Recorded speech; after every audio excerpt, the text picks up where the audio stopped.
Right, boys and girls, what I want to show you today is how we gap the piston rings. Now, this is one of the new pistons that's going into this 1098 engine.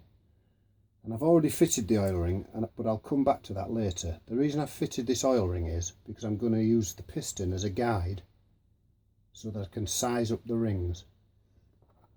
Now, the rings themselves, they come in a packet. If you get decent rings, they'll come in a packet with each piston ring. This is a 4-ring piston, so obviously we've got 1, 2, 3 and 4.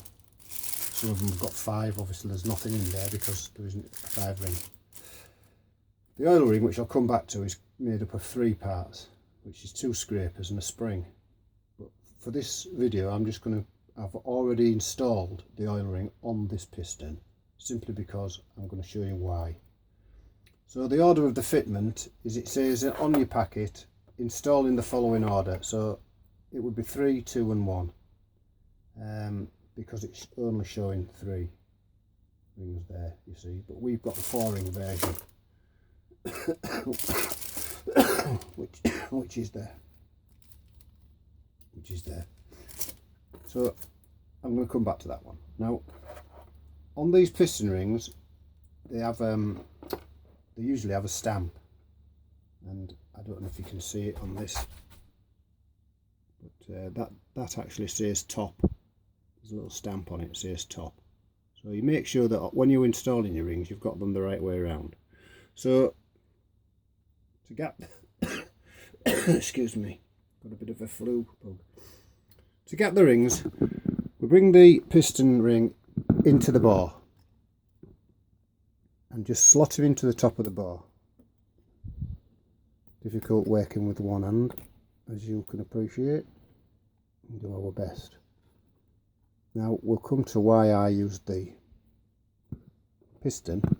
Get the piston, which we've already installed the oil ring on, because it acts as a guide, because I'm going to push that down into the bar, and that will stop at the oil ring because we have got no ring compressors on it. But what it will do, it'll give us a marking point inside the bar where the piston ring is now located down into the bar, and that means it's level in the bar.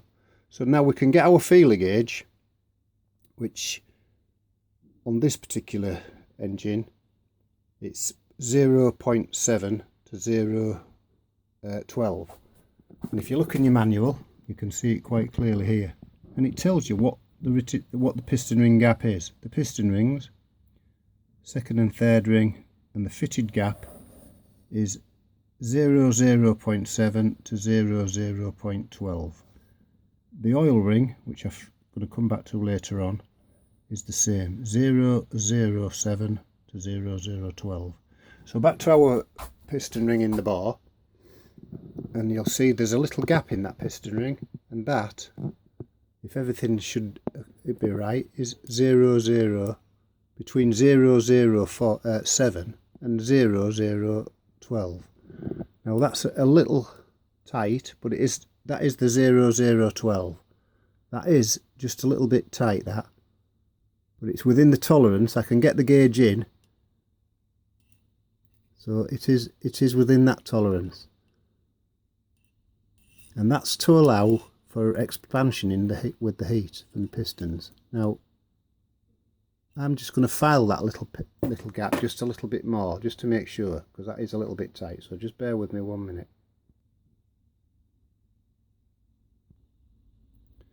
Now I did just file that gap just a little just to make the gap, just so that the 12th gauge just fits in there nicely, and it does fit in there quite nicely now. So I'm quite happy with that gap. You might not have to bother, depending on which brand of piston rings you buy, but that's within the tolerance now, that gap. So we can now fit that piston ring onto the piston, knowing that it's gapped and correct for this particular bore using this particular piston. Right, so I'm going to show you now, coming back to the oil ring. This is one of the other pistons. I'm going to use this in the first bore. So first of all, it consists of like a spring. This is the oil scraper, and 2 other very thin rings that go either side of this spring. So So you get your spring and you place it on the piston. It's very easy to fit in, there's no worrying about the oil ring, it's usually the easiest one to fit. Make sure it's not overlapping, it just fits into the groove like that. You take one of your scraper rings. Now these are not Formula 1 engines, so you know there's plenty of give in these oil rings, you can just fit them over. They'll usually just fit in quite easily. One goes below the ring at the spring, one goes above it. You see I'm not worried about it, I'm not panicking. Just make sure it's nice and loose when you fitted the scraper over the top. Make sure that spring doesn't overlap onto the, that's it. Make sure that spring doesn't overlap on itself.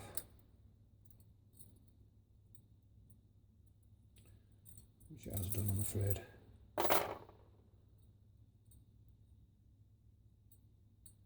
These things happen. It's not going to go around. Fit your spring.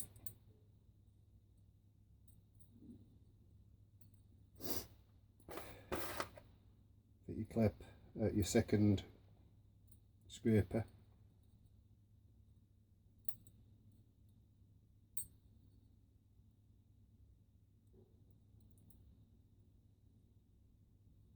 That spring's just overlapping, you must be careful that that doesn't happen, because it will never go into the piston, it'll never go into the bore if it does. Your last one goes in, and that goes above the spring.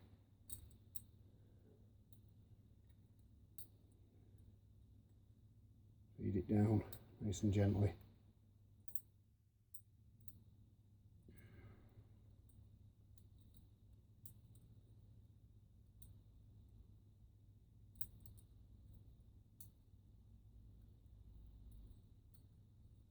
And that's in place. You can see that's moving around quite easily. I've got a little gap there for the ring, got a gap there for the ring. You don't want them directly above each other. We'll come back to the piston ring that I gapped. I know that this is the right gap because we've already gapped it. We make sure that the top is at the top. It's marked there on top. And then we'll put this one on. Now these are a little bit stiffer, these rings. You have to be a bit more careful with these rings. So gently just feed it round. Nice and gently feed it round. It'll just gradually work itself down the piston. If it gets stuck in one of the other grooves, just gently ease it out and work your way around.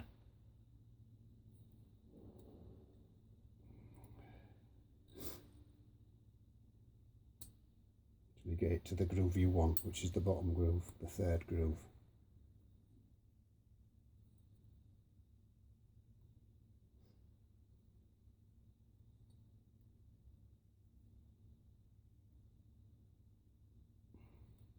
Just a little bit tight in there.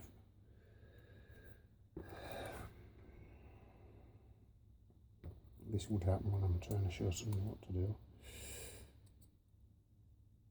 It's just gone in there a little bit. Yeah, we're getting it down now. And there, that's the third groove, that's the third one in. That's ring number 3 in. And we do the same with all the other rings. That's number 3. Number 2, the gap number 2 ring in the bore, and then I'll show you how to feed that on. I'm just going to gap the number 2 ring now, so just bear with me.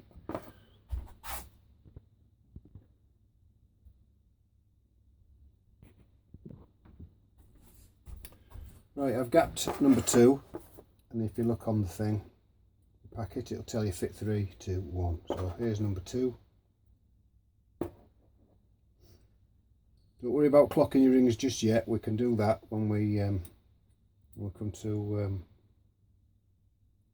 fit them. Make sure you've got number top at the top. Again, just feed it gently around your piston. You don't really need to strain them. It will go over. Don't force it. If you don't try and push too much at at once. Gently tease it over your ring gap,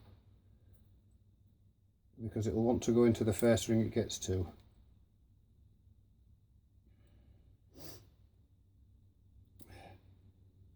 just tease it over, and that's the number 2 one in the place. So it's not rocket science.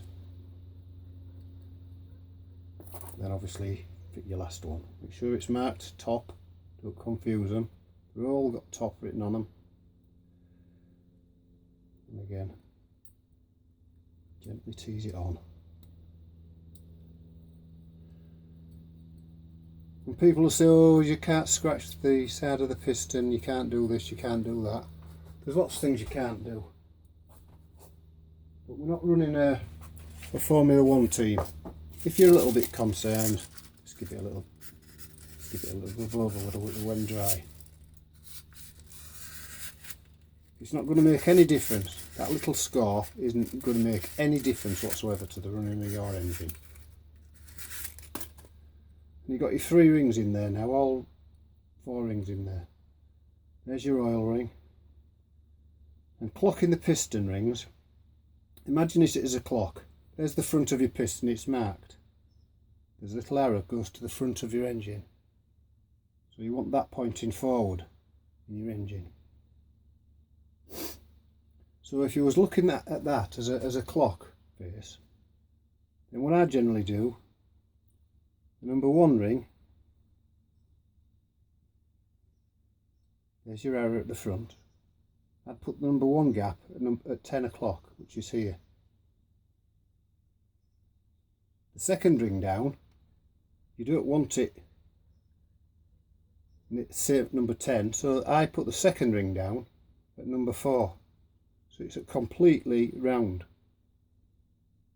clock face to where the first one was. The third ring down, I put at number 8 o'clock. There's 8 o'clock on the thing. That's the third ring down, 8 o'clock. And your oil ring, put at 2 o'clock. The gaps in the oil ring at 2 o'clock. So each layer is opposite each other. And there's the gaps on. There's the gaps on the oil ring. So we've got the front of the piston. We've got a gap at 10 o'clock.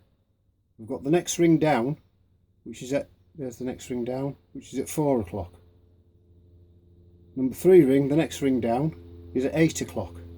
So no gap is directly below one of the other gaps. And the oil ring is at 2 o'clock. So we've got 10, 4, 8, 2.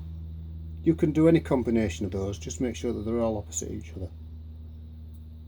And then when we insert them in the piston ring compressor, we can get it in the bore. Now, I hope that's shown you how, well, really, there's no need to panic about it. You can just take your time. Those gaps in the oil ring, you can alter those just a fraction so that they're not directly above each other either. On this video, on this ring, they're virtually next to each other. Look, must have happened while I was moving it around. So you can actually just move those so they're not just next door to each other as such. Just move them around a little bit. It won't make any difference to the other rings. It's only a scraper ring, it's not a compression ring. There's a compression rings where you don't want to be losing any compression. This is just an oil scraper. So just split them up, and that's it basically. Make sure they don't move. You can mark them if you want with a little bit of a felt pen.